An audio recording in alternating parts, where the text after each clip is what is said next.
Hi everyone, welcome back to our channel. నేను మీ కుస్మాని. ఈరోజు నేను మీకు చూపిస్తున్న రెసిపీ చికెన్ దమ్ బిర్యానీ. ఈ చికెన్ దమ్ బిర్యానీ నేనైతే ఈజీ ప్రాసెస్లో ఎలా చేయాలో చూపిస్తాను. చూసి మీరు కూడా ట్రై చేయండి. ఒక్కొక్కరు ఒక్కొక్క స్టైల్లో చేస్తూ ఉంటారు కదా, నేనైతే నా స్టైల్లో చేశాను. ముందుగా ఫ్రైడ్ ఆనియన్స్ కోసం ఆనియన్స్ తీసుకోవాలి. ఇక్కడ నేనైతే ఒక 7 ఆనియన్స్ అయితే తీసుకున్నాను, చిన్న సైజు. ఇవన్నీ నిలువుగా సన్నగా కట్ చేసుకోవాలి. ఆనియన్స్ అన్నీ కట్ చేసుకున్న తర్వాత ప్యాన్ పెట్టుకొని కొంచెం ఆయిల్ వేసి ఆనియన్స్ అన్నీ ఫ్రై చేసుకోవాలి, డీప్ ఫ్రై చేసుకోవాలి.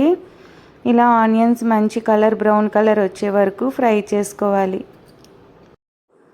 ఇలా అటు ఇటు కదుపుతూ బ్రౌన్ ఆనియన్స్ అయితే రెడీ చేసుకోవాలండి. చూసారు కదా ఇక్కడ మనకి కలర్ ఎలా వచ్చిందో. ఇప్పుడు ఈ కలర్ వచ్చినప్పటికీ మనం ఒక బౌల్లోకి అయితే ఆనియన్స్ అన్నీ తీసేసుకోవాలి. తర్వాత మిగిలిన ఆనియన్స్ కూడా తీసుకొని అంతా డీప్ ఫ్రై చేసుకోవాలి. తర్వాత మనం చికెన్ మ్యారినేట్ చేసుకోవాలండి. దీనికోసం నేనైతే 1.5 kg చికెన్ తీసుకున్నాను. దీంట్లో నేను పసుపు, ధనియాల పొడి, కారం పొడి వేసేసుకున్నాను. వీడియో తీయడం మర్చిపోయానండి, వేసిన తర్వాత గుర్తొచ్చింది. ఇంకా ఇక్కడైతే నేను 3 స్పూన్స్ వరకు కారం వేసుకున్నాను. అలాగే దీంట్లో కొంచెం పెరుగు కూడా వేసుకోండి, టేస్ట్ మాత్రం చాలా బాగుంటుంది.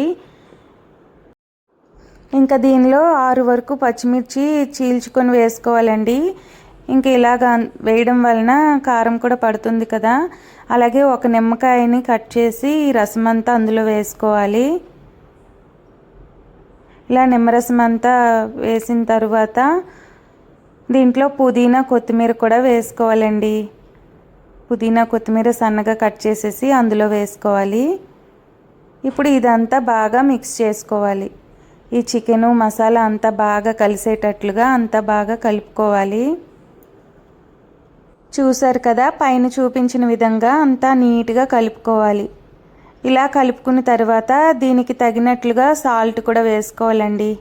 ఈ చికెన్కి తగినట్లుగా సాల్ట్ వేసుకోవాలి. ఇదంతా బాగా కలుపుకొని దాంట్లో మనం ఫ్రైడ్ ఆనియన్స్ వేగించుకున్నాం కదా, అందులో ఆయిల్ ఉంటుంది కదా, ఆయిల్ దీనికి తగినంత కొంచెం వేసుకొని మిగిలినది ఉంచేయాలి. ఈ ఆయిల్ కూడా అంతా బాగా కలుపుకోవాలి.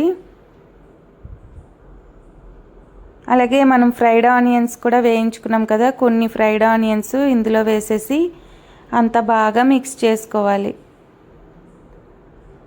చూసారు కదా, ఇలా చికెన్కి మనం కలిపి పెట్టడం వల్ల ఫ్లేవర్ అనేది చికెన్ పీసెస్కి పడుతుంది. ఇలా అంతా బాగా కలిపేసి పక్కన అయితే పెట్టుకోవాలండి. ఒక 1/2 అవర్ అలాగా పక్కన పెట్టుకోవాలి. ఇంకా ఎక్కువ టైం ఉన్నా బాగానే ఉంటుంది. నేనైతే 1/2 అవర్ మాత్రమే పక్కన పెట్టుకున్నాను. చూసారు కదా, ఇలా కలిపేసి పక్కన పెట్టుకోవాలి. ఆ తర్వాత మనము ఒక గిన్నె తీసుకొని దాంట్లో వాటర్ వేసుకోవాలండి. కొంచెం ఎక్కువగానే వాటర్ వేసుకోవాలి రైస్ ఉడికించుకోవటానికి. అలాగే స్పైసెస్ అన్నీ అందులో వేసుకోవాలి వాటర్లో. అందులో నేను గసగసాలు కూడా వేసానండి. అవి వేస్తే వేయచ్చు, లేదంటే స్కిప్ చేసేయచ్చు. అలాగే కొంచెం నెయ్యి, పచ్చిమిర్చి, మనం నిమ్మరసం వేసుకున్నాం కదా, అందులో ఉన్న నిమ్మ చెక్కలు ఆ 2 కూడా ఈ వాటర్లో వేసేయాలి. అలాగే దీనికి తగినంత సాల్ట్ కూడా వేసుకోవాలండి. అందులో రైస్ ఉడికిస్తాం కాబట్టి రైస్కి తగ్గట్టుగా సాల్ట్ వేసుకొని, కొత్తిమీర అలాగే బిర్యానీ మసాలా వేసుకొని మూత పెట్టి వాటర్ అంతా బాయిల్ చేసుకోవాలండి.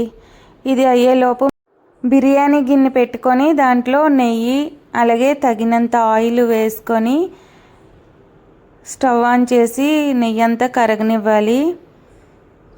ఇలా ఆయిల్, నెయ్యి వేడైన తర్వాత దీంట్లో ఒక 2 బిర్యానీ ఆకులు వేసుకొని అలాగే మనం మ్యారినేట్ చేసి పెట్టుకున్న చికెన్ అంతా అందులో వేసేసుకోవాలండి. ఇక్కడ నేను వెడల్పుటి గిన్నె తీసుకున్నాను కాబట్టి చాలా ఈజీగా కుక్ అవుతుంది. అలాగే నేను మ్యారినేట్ చేసినప్పుడు అల్లం వెల్లుల్లి వేయడం మర్చిపోయాను కాబట్టి ఇప్పుడైతే అల్లం వెల్లుల్లి వేస్తున్నాను. వేయాలనుకున్న వాళ్ళు ముందు కూడా వేసేసుకోవచ్చు, మ్యారినేట్ చేసినప్పుడు వేసేసుకోవచ్చు. ఇప్పుడు ఇదంతా బాగా కలుపుకోవాలి. ఈ అల్లం వెల్లుల్లి కూడా చికెన్ ముక్కలకు పట్టేటట్లుగా అంతా బాగా మిక్స్ చేసుకోవాలి. ఇలా చికెన్ అంతా కలుపుతూ ఉడికించుకోవాలి. ఇంకో పక్క మనం వాటర్ బాయిల్ చేసుకుంటున్నాం కదా, ఇవైతే వాటర్ బాగా బాయిల్ అయింది. దీంట్లో ఒక హాఫ్ అన్ అవర్ నానబెట్టి ఉంచుకున్న బాస్మతి రైస్ వేసుకోవాలండి. నేను కేజీన్నర చికెన్కి కేజీ రైస్ అయితే వేసానండి. చూసారు కదా, రైస్ అంతా వేసేసుకోవాలి. ఇంకా వీటిని కూడా ఉడకనివ్వాలి. ఒకసారి అంతా బాగా కలిపేసి మూత పెట్టి ఉడకనివ్వాలి. ఈలోపు మనం పక్కన చికెన్ పెట్టుకున్నాం కదా, ఈ చికెన్ని కలుపుకోవాలి. చూసారు కదా, మనం ఎటువంటి వాటర్ వేయకుండానే చూడండి చికెన్ ఎలాగ వచ్చిందో. చికెన్ పీసెస్ కూడా చాలా బాగా ఉడికాయండి. చూసారు కదా, చికెన్ ముక్కలకి గ్రేవీ కూడా బాగా పడుతుంది. మ్యారినేట్ చేశాను కదా, ఆ గిన్నెలోనే కొంచెం వాటర్ వేసుకొని ఆ చికెన్లో వేసానండి. మరి కాసేపు అయితే మూత పెట్టి ఉడికించుకోవాలి. ఇలా ఉడికిన తర్వాత మనకి గ్రేవీ వస్తుంది కదా, ఆ గ్రేవీ కొంచెం బౌల్లోకి తీసుకోవాలి.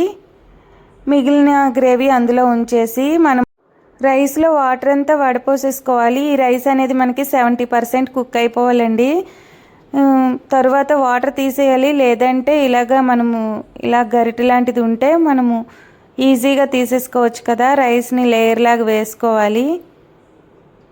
ఇలా రైస్ అంతా సర్దుకోవాలి గిన్నె అంతటికి. తర్వాత దీనిపైన ఫ్రైడ్ ఆనియన్స్ వేసుకోవాలి. ఇలా అంతా వేసిన తర్వాత మనం తీసుకున్న గ్రేవీ పైన లేయర్ లాగా వేసుకోవాలి. చూసారు కదా, ఇలా పైన చూపించిన విధంగా వేసుకోవాలి. ఆ తర్వాత దీనిపైన కొంచెం కొత్తిమీర జల్లుకోవాలండి. అలాగే నెక్స్ట్ మరి కొంచెం రైస్ అయితే తీసుకొని మరొక లేయర్ లాగా వేసుకోవాలి. ఆ తర్వాత మళ్ళీ సేమ్ ప్రాసెస్లో బ్రౌన్ ఆనియన్స్ వేసుకొని దానిపైన మళ్ళీ ఆ గ్రేవీ అనేది వేసుకోవాలండి. చూసారు కదా, పైన చూపించిన విధంగా తీసుకున్న గ్రేవీ అంతా వేసేసుకోవాలి. ఆ తర్వాత దీనిపైన ఉన్న కొత్తిమీర కూడా వేసేసుకోవాలి. ఇప్పుడు ఈ రైస్ పైన 1 స్పూన్ వరకు నెయ్యి అయితే చుట్టూ వేసుకోవాలి. చూసారు కదా, అలాగా పైన కొంచెం కొత్తిమీర ఉంటే వేసుకున్నానండి. ఆ తర్వాత నా దగ్గర కుంకుమ పువ్వు లేదు కాబట్టి కొంచెం ఫుడ్ కలర్ ఉంటే వేసుకున్నాను. మరి ఎక్కువగా వేయలేదు. నచ్చిన వాళ్ళైతే స్కిప్ చేసేయచ్చు. ఫైనల్గా కొత్తిమీర వేసేసుకోవాలి. ఇప్పుడు దీనిపైన మూత పెట్టి కవర్ చేసుకోవాలండి. కొంచెం మీడియం ఫ్లేమ్లో పెట్టుకొని ఉడికించుకోవాలి. చాలా త్వరగా అయిపోతుందండి రైస్ కూడా. నేనైతే చెక్ చేస్తున్నాను అయిపోయిందో లేదో, వాటర్ ఏమైనా ఉందా అని చెక్ చేశాను. కానీ వాటర్ అయితే ఫుల్గా అయిపోయింది. పీసెస్ కూడా చాలా బాగా ఉడికాయండి. చూసారు కదా, చికెన్ పీసెస్ మాత్రం చాలా బాగా ఉడికాయి. మీకు కనిపిస్తుంది కూడా చూడండి. అంతేనండి, చికెన్ బిర్యానీ చాలా ఈజీ ప్రాసెస్లో చేసుకోవచ్చు. ఇంకా ఎక్కువగా చికెన్ ఫ్రై చేసి కూడా చేస్తూ ఉంటారు కదా. ఇంకా నేనైతే కాసేపు అయిన తర్వాత అయితే ఈ రైస్ అంతా కలుపుతున్నాను. ఇంకా ఈ చికెన్ బిర్యానీ ప్లేట్లో వేసుకొని సర్వ్ చేసుకుంటే చికెన్ దమ్ బిర్యానీ అయితే రెడీ అయిపోతుందండి.